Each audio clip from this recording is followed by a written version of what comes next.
Episode 3 ఇంట్లో try చేసే experiments. దీనికోసం 2 క్యాండిల్స్ తీసుకున్నా. ఒక క్యాండిల్ వెలిగించిన తర్వాత ఇంకో క్యాండిల్ వెలిగించా. తర్వాత ఈ క్యాండిల్ని ఆర్పేశాను. ఆర్పేసిన తర్వాత ఆ స్మోక్ దగ్గర ఈ క్యాండిల్ని పెడితే మళ్ళీ ఆ క్యాండిల్ వెలిగింది. దీన్ని స్లో మోషన్లో చూస్తే చాలా బాగుంటుంది. మీరు ట్రై చేయండి. స్లో మోషన్లో అయితే ఆ స్మోక్ నుండి ఆ వెలుగు వెళ్ళడం చాలా సూపర్గా ఉంది. స్కిప్ చేయకండి. ఇంకో ఎక్స్పెరిమెంట్ కూడా ట్రై చేశా. ఎక్స్పెరిమెంట్ 2. దీనికోసం ఒక ప్లేట్ తీసుకున్నా. అలాగే ఒక క్యాండిల్ తీసుకుని ఆ ప్లేట్లో పెట్టా. తర్వాత వాటర్ బాటిల్తో వాటర్ పోసిన తర్వాత ఆ క్యాండిల్ని వెలిగించాను. వెలిగించిన కొంతసేపటికి ఒక వాటర్ బాటిల్ తీసుకుని ఆ క్యాండిల్ మీద పెట్టాను. ఫస్ట్ ఏమో బబుల్స్ వచ్చినాయి. ఏంటిది అనుకున్న తర్వాత కింద నుంచి వాటర్ పైకి వస్తుంది. చూడండి guys.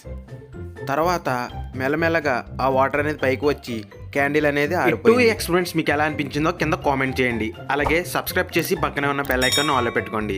Thanks for watching. Bye.